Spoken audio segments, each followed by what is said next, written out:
नमस्कार दोस्तों, आज की कहानी है लोहार की कैद में यमराज। बहुत पुराने ज़माने की बात है। एक लोहार अपनी दुकान में बैठकर लोहा पीट पीट कर अपना काम कर रहा था। तभी उसकी दुकान से महात्मा और उसके शिष्य गुजर रहे थे। शाम काफ़ी ज़्यादा होने के कारण उन्होंने आगे चलने के लिए अच्छा नहीं सोचा था। वह लोहार की दुकान में गए और कहा कि क्या आज रात के लिए यहाँ रहने की व्यवस्था हो सकती है। उसके बाद लोहार कहता है कि यह कोई पूछने की बात है।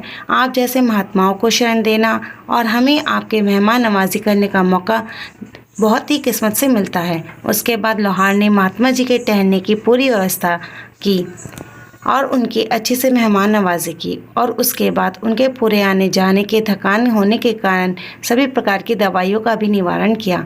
जब महात्मा लोहार के यहाँ से जाने लगा तो महात्मा जी बहुत खुश हुए थे।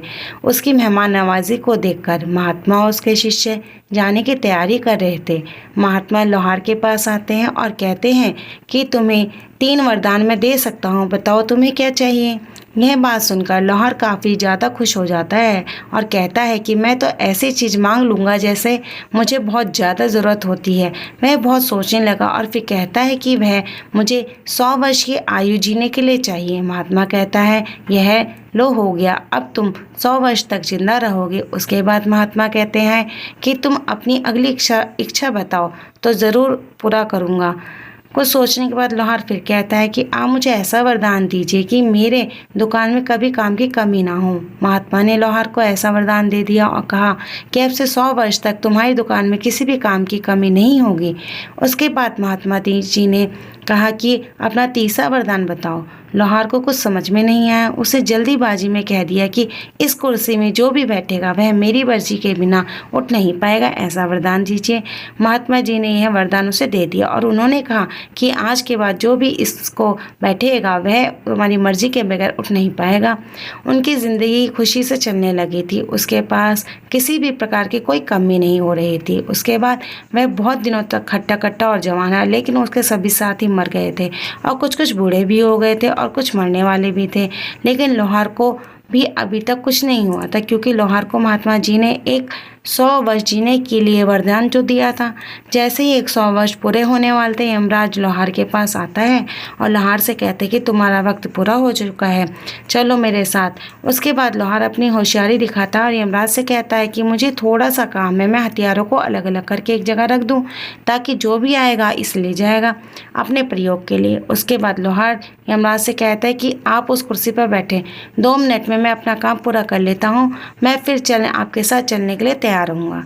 जैसे महात्मा जी की दी हुई कुर्सी पर यमराज जी बैठता है, लोहार बहुत खुश हो जाता है और वह बहुत ज़्यादा ज़ोरों से हंसने लगता है और कहता है कि आप मेरी मर्ज़ी के बगैर तो कोई उठ भी नहीं पाएंगे, तो मुझे मेरी मृत्यु तक कैसे लेकर जाएंगे। उसके बाद लोहार वहाँ से चला जाता है और अपनी खुशी के लिए अपने घर में जाकर पार्टी करने के बारे में सोचता है। मुर्गे को काटने के लिए खोजता है तो मुर्गा काट कर तुरंत वापस छूट जाता है, क्योंकि यमराज जी को तो वहाँ पर बैठकर उसने बैठा कर कैद कर रखा था।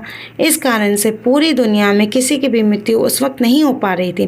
फिर लोहार उसके बाद एक बकरी को पकड़ता है और सोचता है चलो आज बकरे की मीट से ही पार्टी करेंगे। फिर उन्होंने जैसे ही बकरे को काटने की कोशिश की, बकरा नहीं कटा और वापस जुड़ गया और फिर वहाँ से भाग गया। उसके बाद लोहार सोचता है कि इस दुनिया में तो किसी की मृत्यु होना अभी नामुमकिन है। लोहार को मरने की बिल्कुल भी इच्छा नहीं थी। उन्होंने सोचा कि चलो मैं दाल चावल और प्राकृतिक चीज़ें खाकर ही गुजारा कर लूँगा, लेकिन मैं अपनी मृत्यु को प्राप्त नहीं हो सकूँगा। फिर उसने चावल, दाल और प्राकृतिक चीज़ें खाना शुरू कर दिया। यमराज जी को उस कुर्सी पर बैठे करीब करीब 1 साल बीत चुके थे। पूरी दुनिया में तबाही का मंजर था, क्योंकि किसी की भी मृत्यु न होने के कारण आसमान पूरी तरह से मच्छर मक्खियों से काला पड़ गया था। उसके बाद खेतों खलिहानों में तितलियां और मधुमक्खियां तथा जानवर बहुत ज़्यादा हो गए थे, जिस कारण से खेत खलिहान के सभी फसलें एक दिन में ही खा जाया करते थे।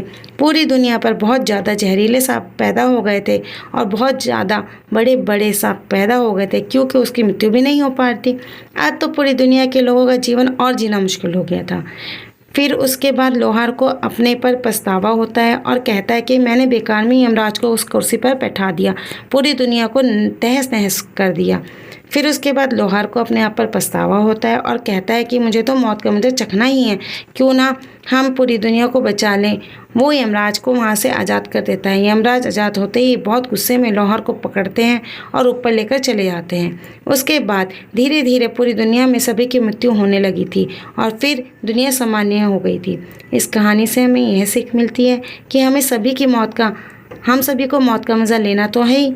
तो मौत से कोई भाग नहीं सकता है। किसी की मृत्यु कभी भी किसी भी वक्त हो सकती है।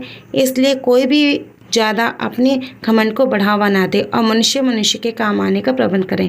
वीडियो पसंद आई हो तो लाइक करें, शेयर करें और चैनल को सब्सक्राइब करें।